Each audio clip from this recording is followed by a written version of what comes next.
انسان کی کامیابی اور ناکامی کا ایک معیار ہے جو ہمارے سامنے آ رہا ہے، اور یہ ہر شخص جانتا ہے کہ ہم جو بھاگ دوڑ دنیا میں کر رہے ہیں، صبح سے شام تک کی مشقت، آپ لوگ اکثر اپنے گھر والوں کو چھوڑ کر آئے ہوئے ہیں یہاں، کتنی محنت ہے، کتنی مشقت ہے، کتنی مشکلات اٹھا رہے ہیں، لیکن یہ سب کچھ کیوں کر رہے ہیں؟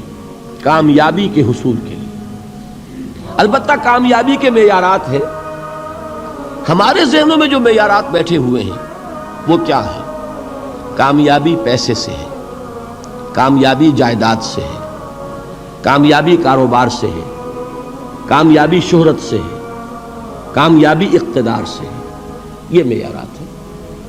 جو جتنا دولت مند اتنا کامیاب، جو جتنا مشہور اتنا کامیاب، جو جتنا پاپولر اتنا کامیاب، جو حکومت پر پہنچ گیا کامیاب، جس نے بڑا کاروبار جما لیا کامیاب، جس نے بہت جائیداد بنا لی کامیاب۔ یہی ہے اصل میں ساری بس کی گانٹھ۔ جو تصور کامیابی کا ہوگا اسی کے مطابق آپ کی بھاگ دوڑ ہوگی، اسی کے لیے جد و جہد ہوگی، اسی کے لیے توانائیاں صرف ہوں گی، اسی کے لیے دن رات کی مشقت ہوگی۔ یہ ہے اصل شے جس کی یہاں نفی ہو رہی ہے۔ کامیابی دولت سے نہیں، کامیابی شہرت سے نہیں، کامیابی اقتدار اور طاقت اور حکومت سے نہیں، بلکہ کامیابی ہے ایمان سے، عمل صالح سے، تواصی بالحق سے، تواصی بالصبر سے۔ آپ غور کیجئے اس نقطہ نظر کا، اس ایٹیچیوڈ کا، یہ جو مینٹل ایٹیچیوڈ ہے، اس کا بدل جانا ہی انسانی شخصیت کے اندر انقلاب برپا کرے گا۔ اب آپ کا نتیجہ کیا نکلا؟ اگر تو دولت سے کامیابی ہوتی تو قارون بہت کامیاب تھا، اگر حکومت سے کامیابی ہوتی تو فرعون اور نمرود بہت کامیاب تھے۔ کامیابی ان سے نہیں ہے۔ کامیابی انسان دولت میں قارون کی دولت تک پہنچ جائے، اور دنیا میں دبدبہ اور اقتدار اور سلطنت اور حکومت کے اعتبار سے وہ نمرود اور فرعون کا مقام حاصل کر لے، وہ ناکام ہے، خائب ہے، خاسر ہے، برباد ہے۔ اور ابو ذر غفاری کامیاب ہے، چاہے ان کے پاس کچھ نہیں تھا، جھونپڑی تک نہیں تھی، کوئی گھر نہیں تھا۔ حضور نے فرمایا ہے اللہ کے کچھ بندے ایسے ہوتے ہیں جو کسی محفل میں جانا چاہیں تو انہیں اجازت نہ ملے، جو کہیں اگر رشتہ کرنا چاہیں کوئی ان سے رشتہ کرنے کو تیار نہ ہو، کہیں کوئی سفارش کرنا چاہے تو ان کی کوئی بات ہی نہ سنے۔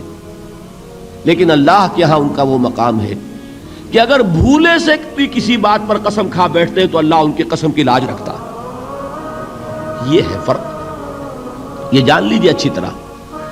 اس بات کا مان لینا آسان، اس پر سبحان اللہ کہنا آسان، لیکن اس کے مطابق آپ کے اپنے ذہن کا بدل جانا بہت مشکل، اس لیے کہ ہم متاثر ہوتے ہیں اپنے ماحول سے۔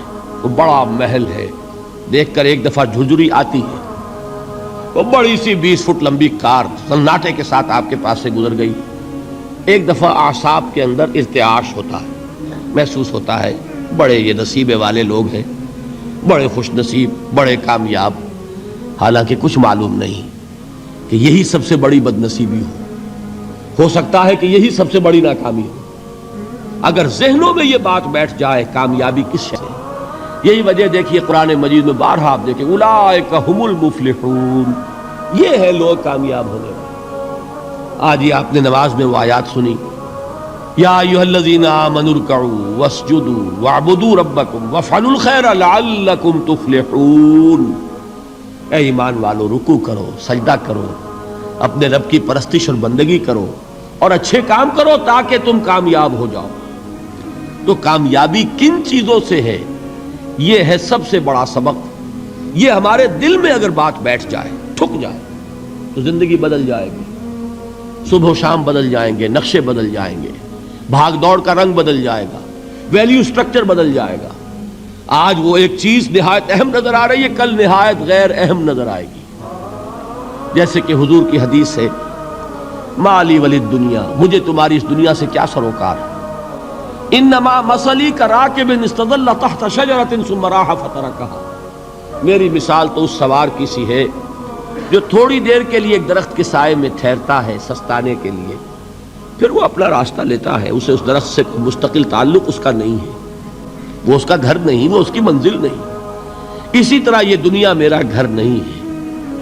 اب دیکھیے ہم کہتے ہیں انا للہ و انا الیہ راجعون، ہم تو مسافر ہیں، ہم اللہ کے پاس سے آئے، اللہ کی طرف ہمیں لوٹ جانا ہے.